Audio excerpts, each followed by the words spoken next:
Okay. तो आज की क्लास में एक नया चैप्टर शुरू कर रहे हैं, है ना। इस चैप्टर का नाम है सरल नमन घूर्ण प्रतिबल। क्या नाम है? सरल नमन घूर्ण प्रतिबल। ठीक है। तो सिंपल बेंडिंग स्ट्रेसेस, अंग्रेजी में कहते हैं सिंपल बेंडिंग स्ट्रेसेस। अब जैसा कि आपको पता है कि मैंने आपको शियर फोर्स डायग्राम और बेंडिंग मोमेंट डायग्राम बनाना अच्छे से सिखा दिए थे, है ना। तो आपको समस्या भी नहीं है। दो तरह के मैंने आपको सिखाए थे, एसएफडी बीएमडी, एक कैंटिलीवर बीम के लिए और एक सिंपली सपोर्टेड बीम के लिए। तो वो कॉन्सेप्ट आपको इस चैप्टर में काम आएंगे। तो वहीं से स्टार्ट करते हैं। मान लीजिए कोई बीम है जिसकी एक लंबाई है डेल्टा एल। कितनी लंबाई है?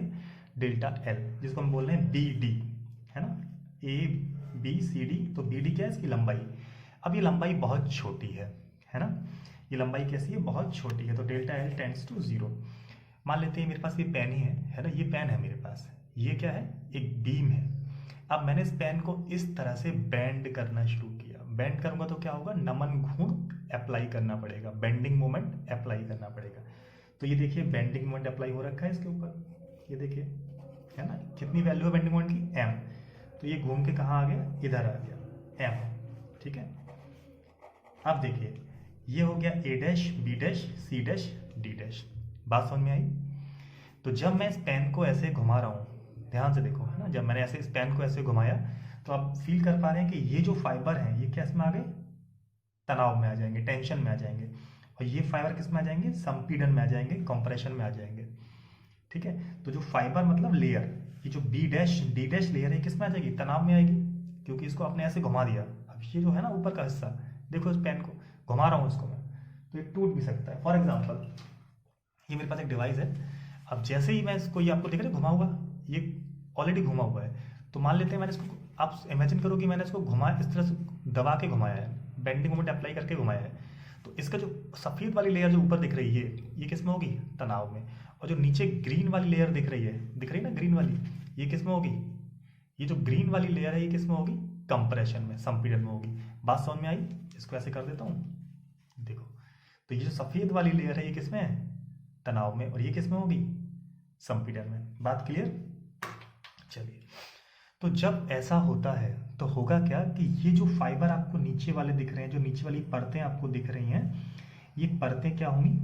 ब्रेक होने के चांस बढ़ सकते हैं, टूटने के चांस बढ़ सकते हैं। क्यों बढ़ सकते हैं? क्योंकि यहाँ पर आपने जब इसको बेंड किया तो यहाँ पे ज़्यादा टेंशन क्रिएट हो जाएगी। यहाँ से भी टूट सकता है। अगर सीमेंट वगैरह हो, इस तरह का मटेरियल होगा सीमेंट जैसा, तो यहाँ से भी टूट सकता है ना।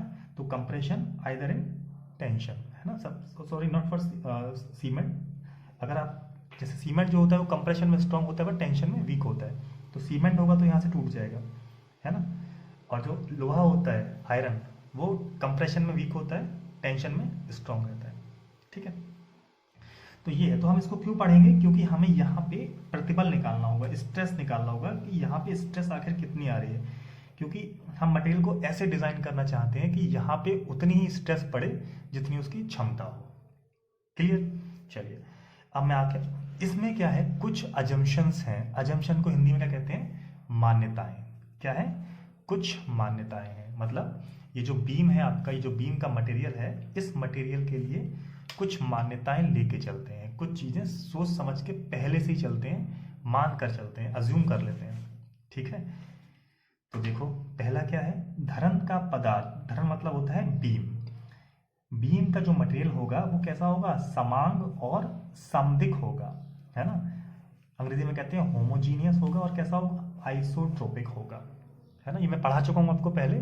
किसी बच्चे को डाउट हो तो मुझसे क्लास में पूछना कि सर होमोजीनियस क्या होते हैं, आइसोट्रोपिक क्या होते हैं, है ना। पहले खुद पढ़ना, फिर मुझसे पूछना कि होमोजीनियस का क्या मतलब है और आइसोट्रोपिक का क्या मतलब है। तो जितना भी आप पढ़ते हो स्ट्रेंथ ऑफ मटेरियल, उसमें हर जगह ये अजम्पशन होता है कि आपका मटेरियल होमोजीनियस होगा और आइसोट्रोपिक होगा।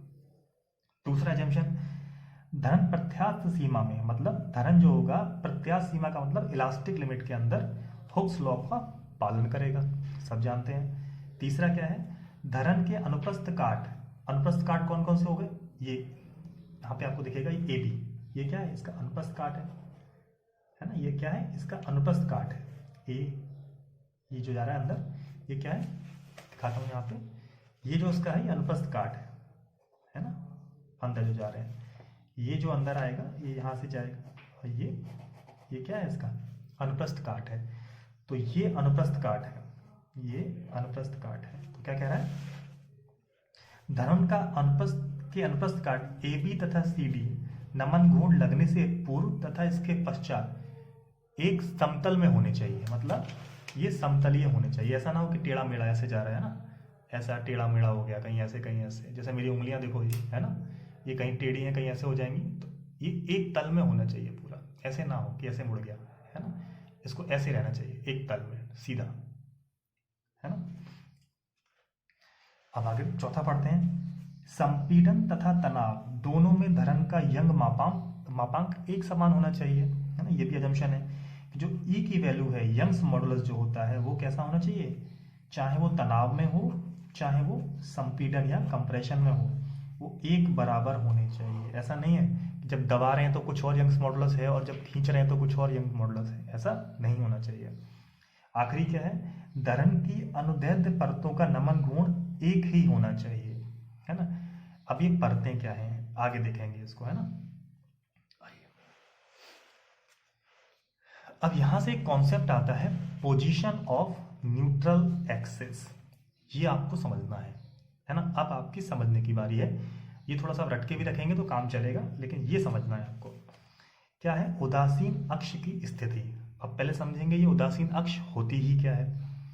धरन की किसी अनुप्रस्थ काट को उदासीन परत द्वारा काटने पर प्राप्त अक्ष उदासीन अक्ष कहलाती है। मेरे भाई मान लेते हैं ये कोई बीम है मेरे पास, ये आपको बीम दिख रहा है ना, ये बीम दिख रहा है। जब आप इसको बेंड करोगे, जैसे यहाँ पे आपने बेंड कर रखा है ना, इस वाले में देखो यहाँ बेंड कर रखा है आपने। तो जब आप इसको बेंड करोगे तो जो ऊपर के फाइबर किस में आ गए, संपीड़न में, निचले फाइबर किस में आ गए, टेंशन में। बट जो बीच का फाइबर होगा वो किस में होगा, ना संपीड़न में और ना तनाव में। तो उसी को हम बोलते हैं उदासीन। समझ रहे हो, ये किस में है, कंप्रेशन में, ये किस में है, तनाव में। ये वाला किस में होगा, संपीड़न में, ये किस में होगा, संपीड़न में। जो बिल्कुल मिडिल में होगा वो किस में होगा, उस पे ना संपीड़न होगा और ना तनाव होगा, उसीलिए इसको बोलते हैं उदासीन। ठीक है, इसको क्या बोलते हैं, उदासीन। तो इसको हम बोलते हैं उदासीन परत या अनुदैर्ध्य परत, है ना। अब ये क्या कह रहा है कि धरन की किसी अनुप्रस्थ काट को उदासीन परत द्वारा काटने पर, ये आपकी जो परत है इसको हम बोलते हैं उदासीन परत। क्यों बोलते हैं, क्योंकि ना तो ये परत आपकी टेंशन में रहेगी बेंडिंग मोमेंट लगाने के बाद, और ना ये कंप्रेशन में रहेगी, है ना। तो इसको हम बोलते हैं उदासीन परत। उदासीन परत जहां पे, इसको क्या हमने बोला था, अनुप्रस्थ काट, है ना। ये भी क्या है, अनुप्रस्थ काट। उदासीन परत अनुप्रस्थ काट को, है ना, इस पूरे अनुप्रस्थ काट को जहां पे काटेगी उसको हम बोलेंगे न्यूट्रल एक्सिस। तो ये जो उदासीन परत ये जा रही है, ये इसको कहां पे काट रही है, इसके अलोंग, तो इसको हम बोलेंगे न्यूट्रल एक्सिस या उदासीन अक्ष। अब मैं इसको यहां दिखा देता हूं आपको, देखिए ए बी सी डी, यहां बना लिए ए बी सी डी, ये है उदासीन अक्ष। क्या है ये, उदासीन अक्ष, अंग्रेजी में कहते हैं न्यूट्रल एक्सिस। कैसे बनी ये, ध्यान से देखो ऊपर वाला डायग्राम। ये जो परतें जा रही हैं, यहाँ पे ना कंप्रेशन है ना टेंशन है, ये इस क्रॉस सेक्शन को, इस अनुप्रस्थ काट को जहां पे कट कर देगी, उसी लाइन को हम बोलेंगे, क्या बोलेंगे उस लाइन को हम, उस लाइन को हम बोलेंगे उदासीन अक्ष। मान लीजिए ये मेरा हाथ है एक, और ये कौन सी लेयर है, ये परतें हैं, तो ये काटेंगे किस पे, इस लाइन के अलोंग। इस लाइन को ही आपको दिखाया जा रहा है। ये जो लाइन बनी ना, ये जो लाइन बन गई, ये क्या है, उदासीन अक्ष। बात समझ में आ गई होगी। तो इसकी बहुत ज्यादा वैल्यू है। ठीक है, ये आपको किताब से पढ़ना है। अब मैं बताता हूं आपको सरल नमन घूर्ण का समीकरण। इसका एक समीकरण है जिसका प्रूफ आपके सिलेबस में नहीं है। तो ये समीकरण क्या होता है, अब इसी डायग्राम का इस्तेमाल करेंगे हर जगह। मान लीजिए ये आपका ए बी सी डी है ना, कोई परत है, जब बेंडिंग मोमेंट लगा तो इस तरह का दिखेगा ना, ऐसे दिखेगा।